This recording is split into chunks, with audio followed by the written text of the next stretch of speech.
Gue mau tanya dulu ke lo. Lo udah berapa lama bikin konten YouTube tapi belum juga bisa masuk monetisasi? Atau mungkin lo baru mulai tapi bingung. Gimana sih biar cepat bisa dapat duit dari YouTube? Jadi sekarang YouTube udah ngasih jalur baru yang jauh lebih cepat daripada dulu. Bukan cuma video panjang, tapi lewat konten shorts. Dan ini yang bakal kita bahas panjang lebar. Gimana caranya lo bisa monetisasi channel lo lewat jalur shorts? Tapi bukan berarti video lo nggak ada caranya ya bro. Gue di sini emang lagi bahas trik creator shorts supaya cepat memenuhi kriteria monetisasi.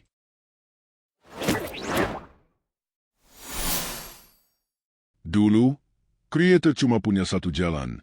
Bikin video panjang, ngejar 4.000 jam tayang dengan 1.000 subscriber. Ini berat banget buat pemula. Bayangin, 4.000 jam itu sama dengan 240.000 menit ditonton. Kalau video lo cuma 5 menit, lo butuh hampir 50.000 view dengan penonton-nonton full. Berat kan? Sekarang ada jalur kedua. Jalur shorts, 1.000 subscriber plus 10 juta view shorts dalam 90 hari. Sekilas kedengaran lebih sulit, karena 10 juta itu angka gede. Tapi kenyataannya, shorts punya kekuatan algoritma. Satu video bisa tiba-tiba meledak ratusan ribu view bahkan jutaan. Jadi peluang lo jauh lebih besar kalau tahu cara mainnya. Dan untuk video long, gue sudah bahas di video sebelumnya. Lo bisa cek videonya kalau lo mau tahu strategi video long.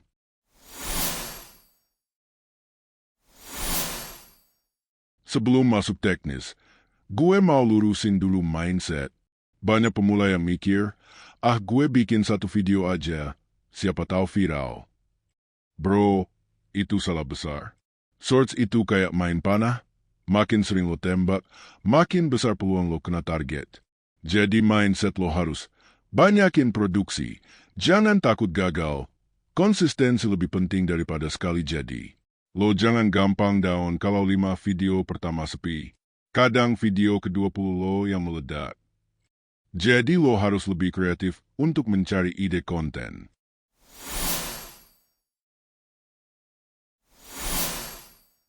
Sekarang gue mau cerita soal strategi bikin shorts.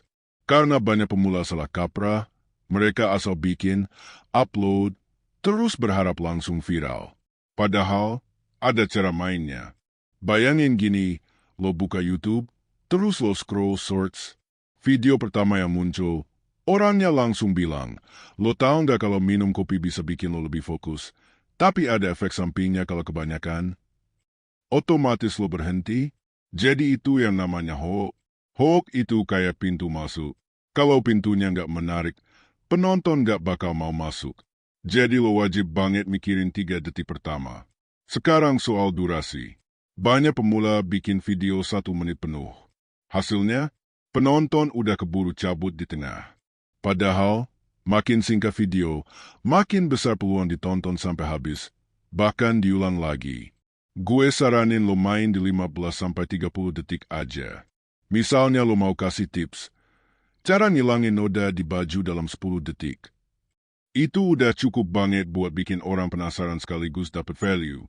Terus, lo juga harus pilih topik yang gampang viral. Jangan bikin hal yang ribet. Orang buka shorts itu pengennya cepat, ringan, dan gampang dicerna. Contohnya, ada channel yang isinya cuma fakta-fakta random. Lo tahu nggak kalau jerapah cuma tidur 30 menit sehari? Simpel banget kan? Tapi ternyata bisa tembus ratusan ribu view. Jadi ingat, kadang hal kecil itu lebih powerful daripada konten ribet.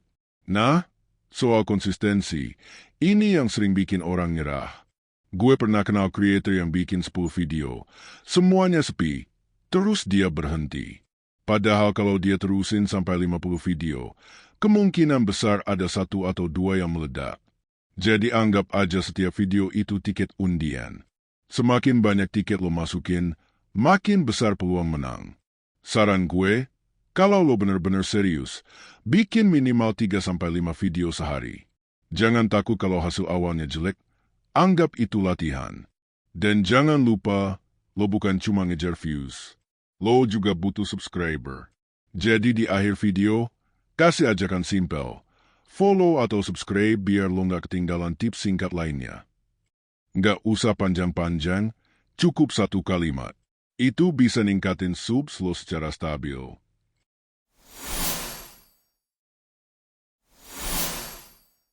Sekarang gini, banyak orang fokusnya cuma ngejar views. Mereka bikin konten yang bisa dapat jutaan tayangan, tapi lupa kalau YouTube minta syarat 1.000 subscriber juga. Nah, ini sering jadi jebakan pemula. Ada channel yang gue lihat kemarin, videonya viral, ada satu source tembus sampai 5 juta view.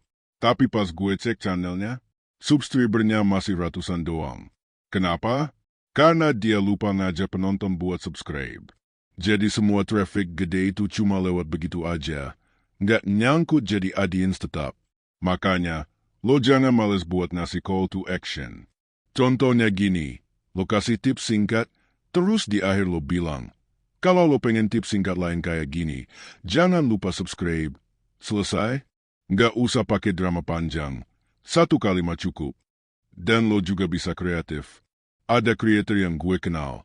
Dia bikin ajakan subscribe tapi dibungkus humor. Misalnya di tengah video dia bilang, subscribe lah, biar gue semangat bikin video lagi. Kalau enggak, gue upload terus juga sih, cuma mager. Karena lucu, orang jadi lebih gampang ngeklik tombol itu. Jadi ingat, jangan cuma kejar angka view. View itu penting buat syarat 10 juta. Tapi subscriber adalah jembatan biar channel lo bener-bener masuk ke monetisasi. Kalau lo bisa gabungin dua-duanya, jalan lo jadi lebih gampang.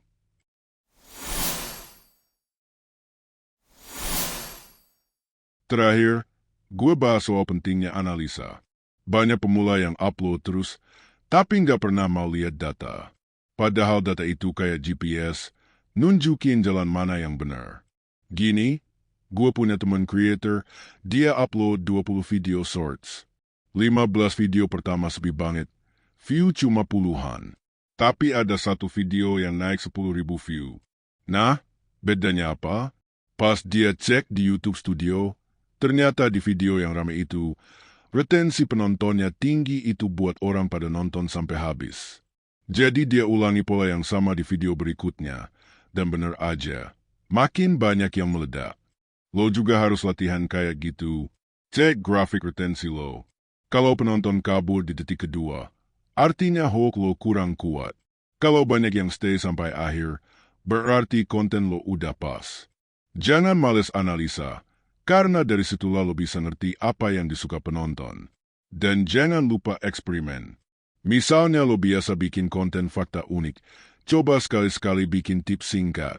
Atau kalau biasanya lo pakai musik trending, coba juga bikin versi tanpa musik. Dari situ lo bisa lihat mana yang performanya paling bagus. Intinya, jangan anggap gagal itu akhir. Justru gagal itu bahan bakar. Setiap video yang gak jalan, kasih lo clue buat bikin video yang lebih baik. Jadi bukannya lo berhenti, tapi lo belajar. Jadi gini bro, kalau lo bener-bener pengen cepat monetisasi lewat shorts, jangan cuma mikir gimana caranya viral sekali. Viral itu bonus, bukan strategi utama. Strategi utamanya adalah konsistensi, belajar dari data, dan jangan lupa ngajak orang subscribe. Untuk video long juga sebenarnya sama. Banyak orang nganggep bikin video long itu ribet, susah, butuh kamera mahal, butuh editing canggih. Padahal kenyataannya nggak sesusah itu. Bro, itu semua balik lagi ke orangnya. Kalau lo tipe yang suka ngobrol panjang dan jelasin detail, bikin video long bisa jadi jauh lebih gampang buat lo. Bahkan kadang lebih natural ketimbang shorts, karena lo bisa ceritain isi kepala lo tanpa kejar-kejaran sama waktu 15 detik. Jadi intinya, dua jalur ini yaitu shorts sama long video, dua-duanya bisa banget lo pakai. Lo tinggal pilih mana yang cocok sama gaya lo. Kalau lo suka cepat, padat, sering upload, gas lewat shorts. Kalau lo suka lebih dalam, cerita panjang, kasih penjelasan detail, gas lewat long video. Next, kalau lo ada saran, tema apa yang mau kita obrolin, lo komen aja. Dan untuk lo yang sudah punya niat untuk memasuki dunia creator, jangan nunggu sampai lo merasa sempurna dulu. Ambil HP lo sekarang, bikin satu video sederhana, upload, besok bikin lagi, ulangin terus. Karena di dunia YouTube, semakin sering lo main, semakin besar peluang lo buat tembus monetisasi. Jadi, jangan kebanyakan mikir bro. Mulai aja dulu, konsisten, nikmatin prosesnya. Siapa tahu video lo, mau itu 15 detik atau 15 menit, jadi pintu masuk rezeki lo dari YouTube. Mau nunggu apa lagi? Jangan sampai lo kecewa. Gue undur diri. Next time gue bakal bahas hal-hal yang mungkin lo belum tahu.